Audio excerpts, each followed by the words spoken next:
So when I was working with Ron in Toronto, Ron Hutchison, there was a gentleman there who was working, Jason Sensation, John. I don't know if you guys remember him. He was working with Great Owen. impersonator. I thought he was just funny as he could be. Yes. So Jason was working in Toronto. I knew Jason, and Jason knew Molly from his time in WWE.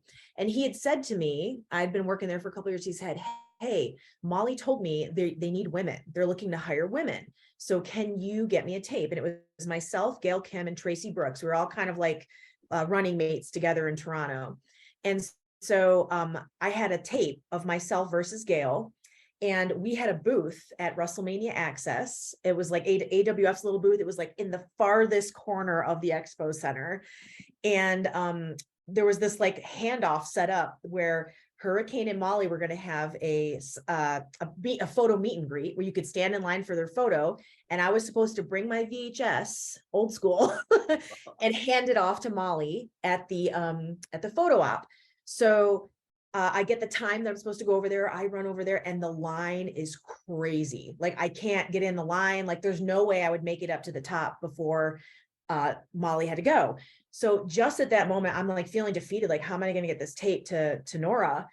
And then I hear, do you smell what the Rock is cooking? And Rock was cutting a promo on the stage at the expo. So then the whole line like ran to go see Rock. And I was just standing there and I was like, oh, fate. And so I like run up with my VHS and got to give it to Molly. And she took it at that moment right to the back to Dr. Tom Pritchard. And they put it right in the VCR and watched it there. And that's how I ended up getting called for a tryout about, I think it was like 8 months later, myself and Gail and Tracy. But that is how that first VHS got to Molly. And then Molly stayed in touch with me, and I'd pester her all the time, email her and say, I'll drive anywhere to be an extra. And she'd get me on the list so I could come and be an extra and just bother everybody. But we've remained friends all these years. And she's done so much to help me out over the years. She paid for my wrestling training. I didn't have a good costume, a good, piece of gear to bring to WWE. She gave me gear, some of her old gear, when I talk about people that just are good to the core, it's Nora at the top of the list. Yeah, you have few people in the world that nobody says anything bad about. Molly is one of those ones that everybody has something positive to say about. She's just the best person on the planet. Yes. Just a nice, good person. Good person, yes. And I'm happy that she's just a wonderful presence to have back in WWE. I'm glad she's there. That's a big deal for her to pay for your wrestling school, though. I mean, how did that happen? And what was the transaction? I mean, that's amazing to me. Oh, it's such a beautiful she didn't know you before you gave her that VHS tape, right? I was literally just a random kid, an indie wrestler. I could have been anybody. And so she had then connected me with Nick Dinsmore, who knew Danny Davis and OVW. So, all these connections, connect the dots. They said, Beth, if you drive yourself to Louisville, Kentucky, we can get you a tryout. That's it. Like just a tryout. And so I was working a job at the time, and I ended up having to quit my job in order to go do this tryout because they wouldn't give me the time off. So anyways, I was like broke, I had no money, whatever. I go to this tryout.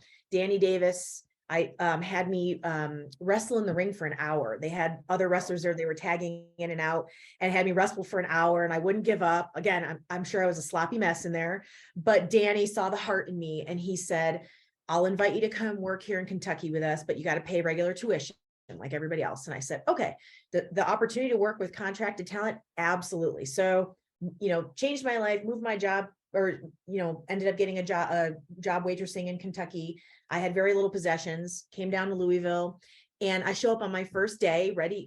I had just $200. He was going to let me do installments. So I give him a check for $200, and I say, here's my first payment, Danny. I'm so excited.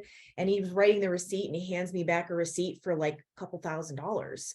And I said, oh, Danny, you put too many zeros on this. This is wrong. And I handed it back to him. He said, no, he said, a little birdie paid your tuition. And he wouldn't tell me who.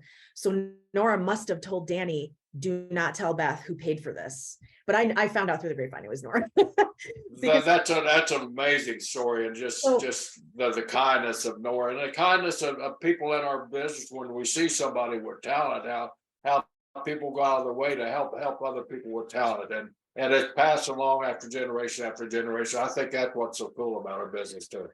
Well, and I think she had told me that like Randy Savage had helped her out a lot in the beginning, and she just wanted to pay it forward, because I ended up cornering her later on and be like, how could you, that was such a special thing to do for somebody you didn't even know, you barely knew me, and she just, and also she didn't want any credit. She's still very shy about it. She wanted it to be a secret, but I'm nosy. That's just amazing to me. No. I mean, that's a big chunk of change. I mean, that's not a small amount. $2,000 is not a small amount that's not front pocket money. No, and I think it's such a valuable lesson. And I tell folks this all the time. Like, I've learned so much from encountering so many awesome people. And Chavo Guerrero told me something once that his dad told him. Chavo Classic had told him that, he said, we don't get to keep wrestling. We just borrow it for a while. And at some point we have to give it back. And I just thought that was such a cool like metaphor, like we're just borrowing it. And I thought in that moment, that was Nora's way of like helping give back, helping share back, and keep pro wrestling alive, and impart that tradition in someone like me, who that landed with me so heavy. I hope I can ever help anybody as much as she helped me.